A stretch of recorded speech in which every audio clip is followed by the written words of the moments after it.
Hi there, my name's Alex and I run the Autism Acceptance page on Facebook. Obviously, if you're seeing this on Facebook, you will know that. Hey to my followers and anyone else. And if you're seeing this on YouTube, I will drop a link in the comment section to my Facebook page where you can go along and check it out.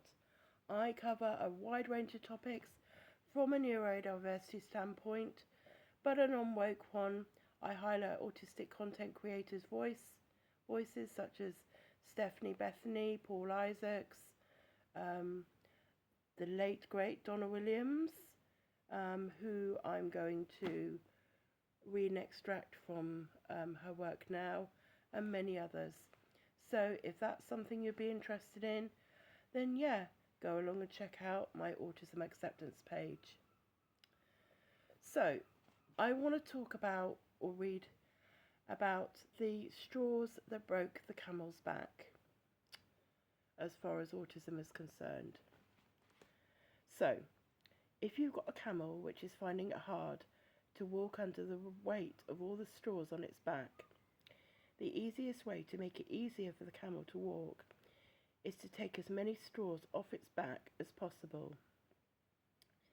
Management is about training the camel to walk or appear to walk while carrying the straws. Care is about taking the straws off the camel's back. The two can work together. Trying to make systems function when they are buckling under the weight of other burdens is a drain on everyone's energy, and success, if any, will be slow. Too many autism techniques, therapies, and treatments spend their time building up the camel's muscles to carry what is more than his fair share of straws, or to teach the camel to act as if he's carrying less than he actually is.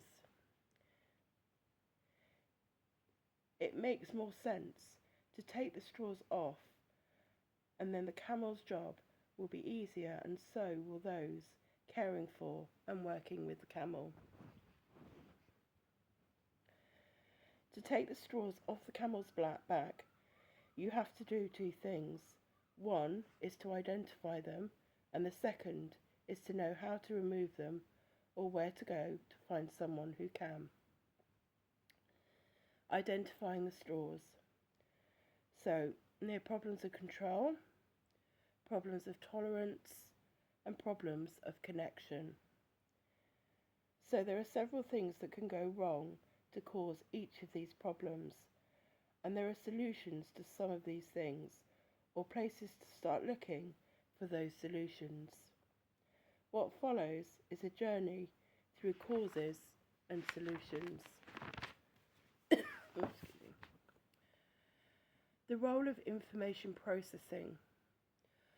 All kinds of messages come into the brain via the senses, including the muscles, the joints, and the balance centres involved in movement, as well as body messages relating to emotional sensations. These are incoming messages. Incoming messages are decoded in order to make them possible to interpret.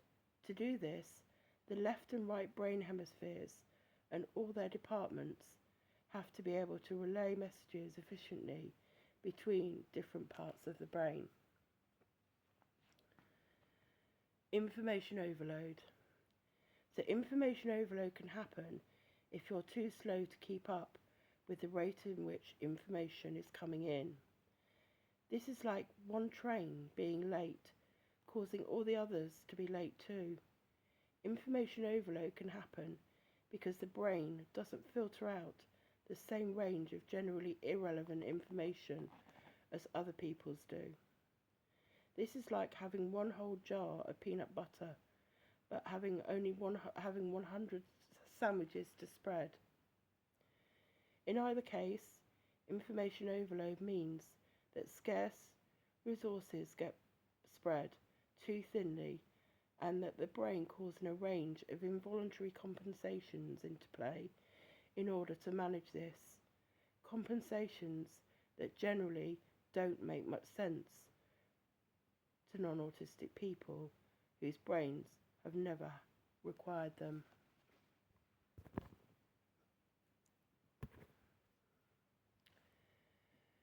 What follows, Donna says, is her own simplified version of how she experienced meaning and significance when in a state of overload, when her ability to process incoming information and respond to that information has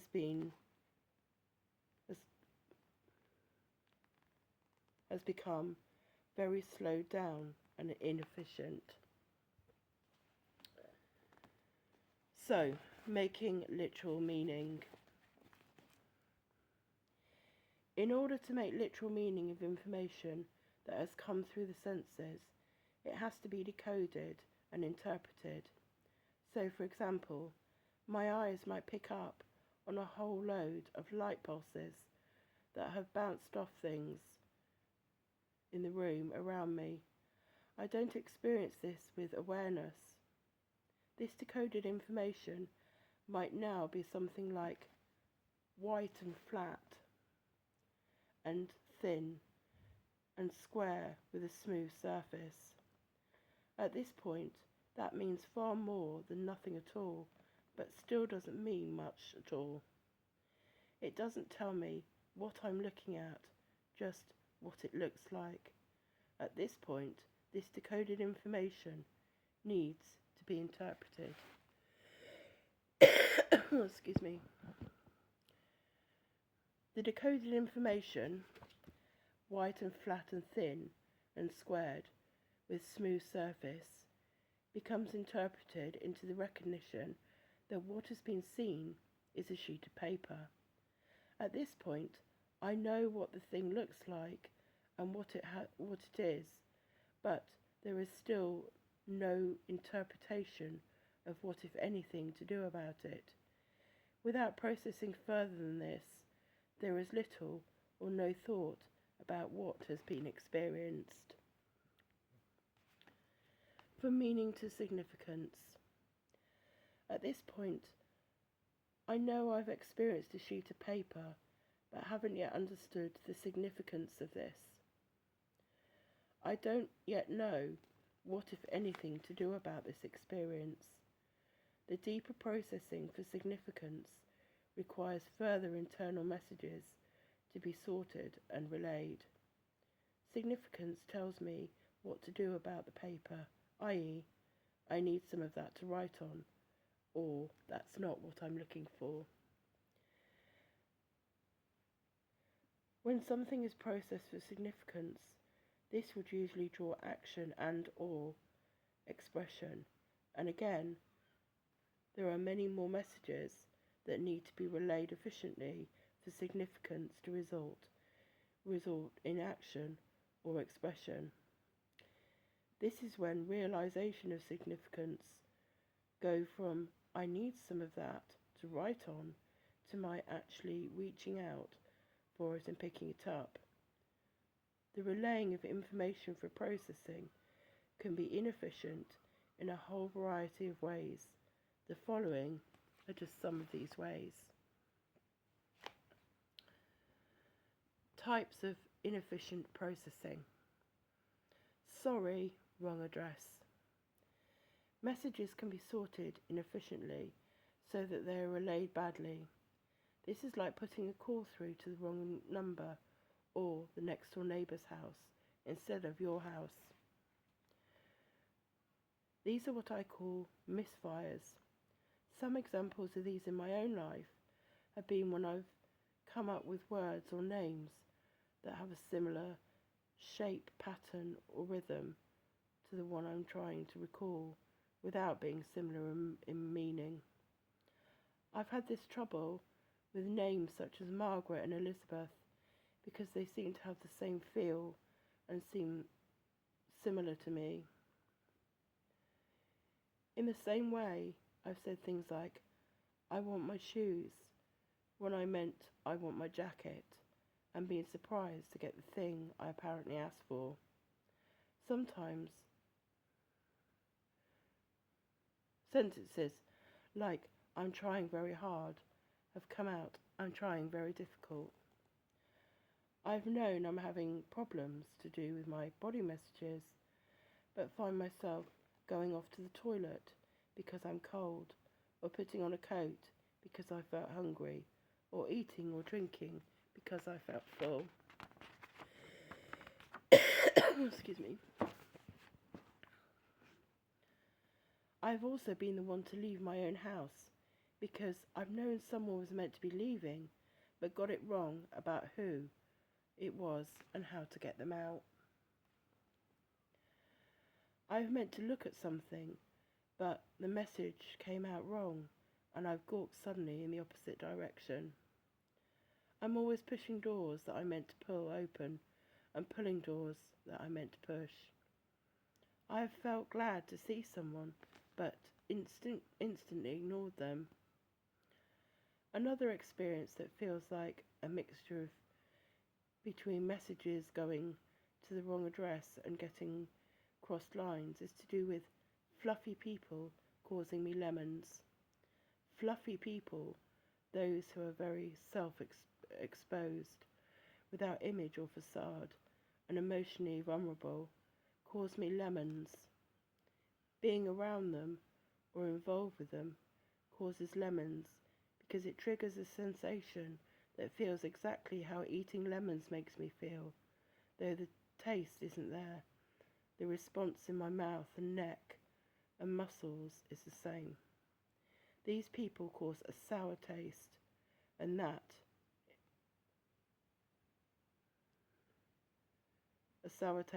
is as extreme and of the same type that lemons cause me when eaten, and that is not easy to put up with. Excuse me. Sorry, it's too late. Messages can be stored all right, but take a long time to be relayed. This is like getting a birthday call, putting a birthday call through, or not putting a birthday call through until the day after the birthday has passed.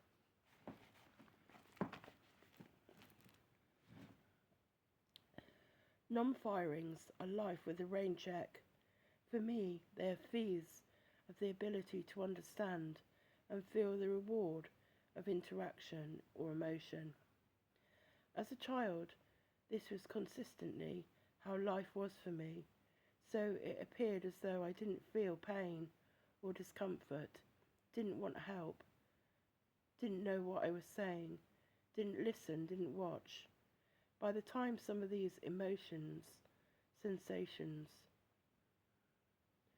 and responses or comprehensions were decoded and processed for meaning and general significance, and I'd accessed the means of responding, I was 15 minutes, one day, a week, a month, even a year away from the context in which the experience happened. At the same time, I was taught to act as though I had processed what had happened, to act like I had a life. The first problem of delayed processing had robbed me. The second problem of being made to act as though I had processed. I didn't have the processing problems that I did. It was like rubbing my nose in it. At school and later at university, I sat for hours not understanding more than the occasional word and listening to what mostly sounded like gobbledygook and watching meaningless face pulling, facial expressions and actions.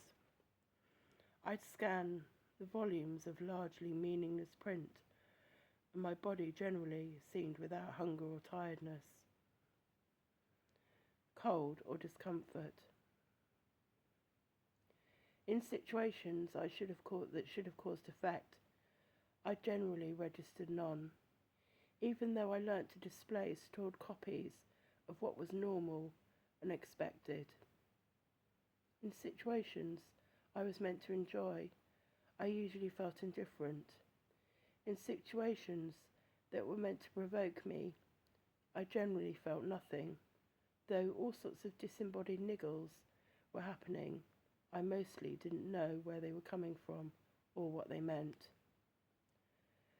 Sooner or later I'd wake up with a sense of realization without knowing what I'd realized. Information that I didn't know I processed would be triggered by questions and actions, and others, and I'd have no idea where the understanding had come from or how it got there, and it would often be wholly disembodied from the context from which it had originated. Unprocessed, undistinguishable sensations of pure, unprocessed emotions that were probably meant to be connected to the information that was not yet fully processed, too, would often suddenly flood me in a heap after their immediate context are gone, leaving me sensorily and emotionally overloaded to painful extremes. These felt like attacks or fits, after which there was often a time of growth, as though these exorcisms were some kind of bulk processing. Excuse me.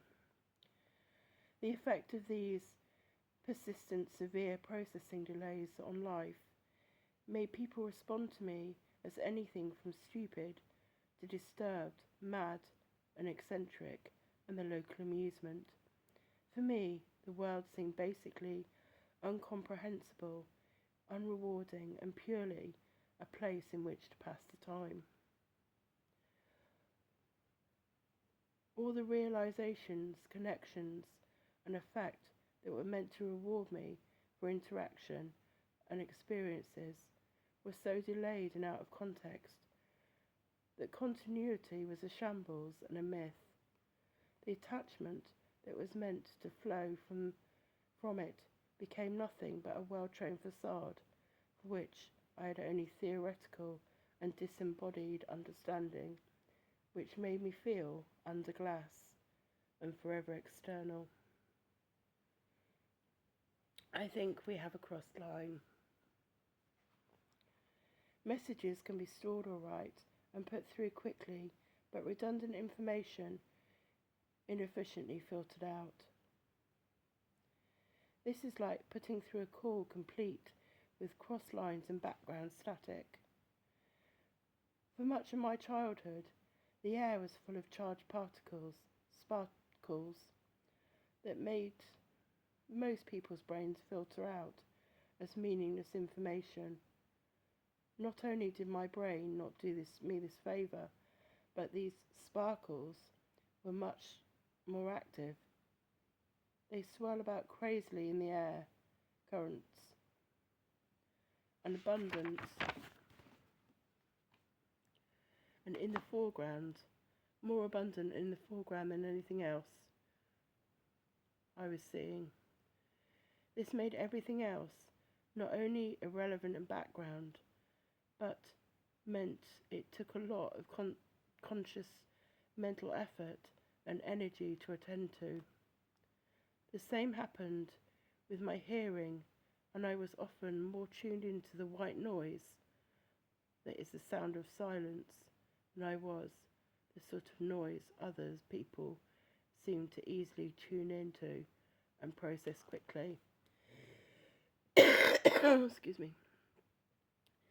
Similarly, because things that were meant to be tuned out weren't, these things were all competing for processing when they shouldn't have been.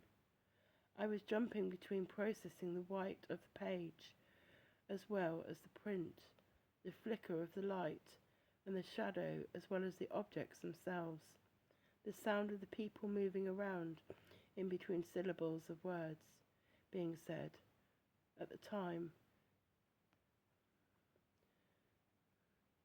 the rustle of clothing, and the sound of my own voice. Sorry, your line has been disconnected. Messages can be sorted all right, some of them put through quickly enough, and redundant information sufficiently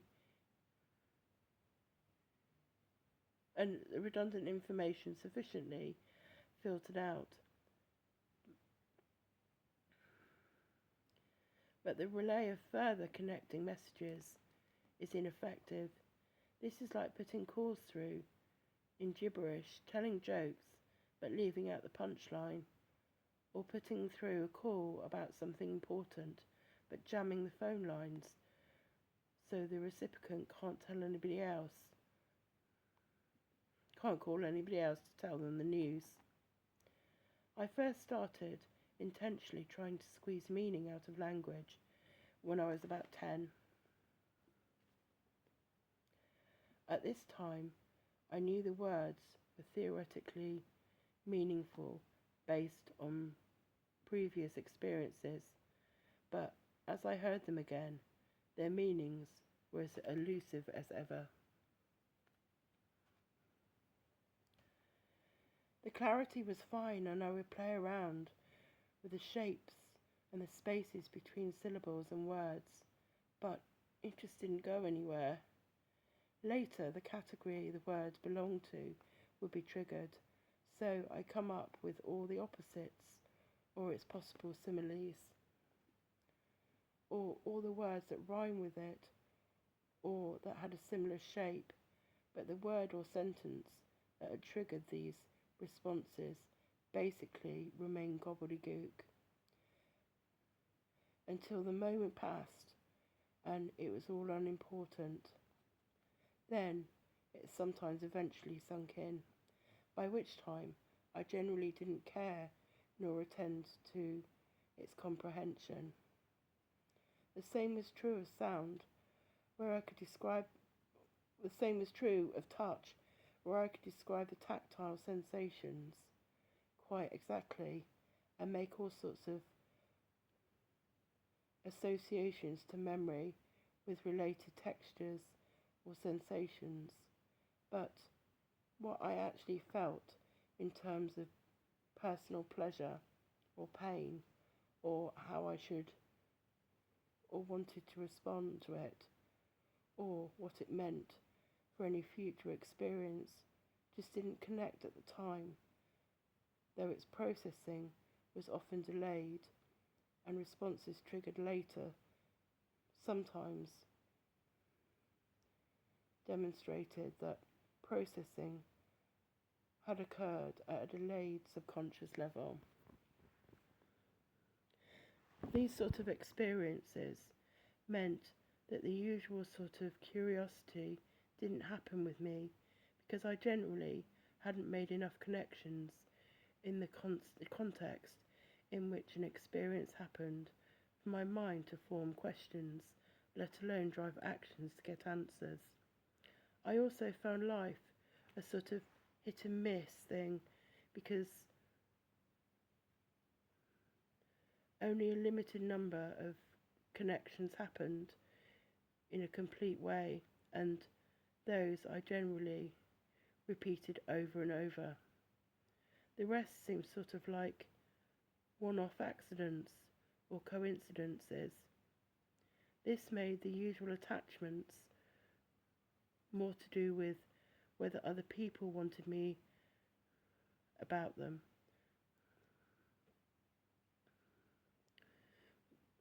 than whether I had formed any appreciation or in-context comprehension of the experiences I was meant to have comprehended, being curious or formed attachments. But these were mechanical and performed actions for which there was no internal feedback, so they mostly seemed stilted, forced, or repetitive.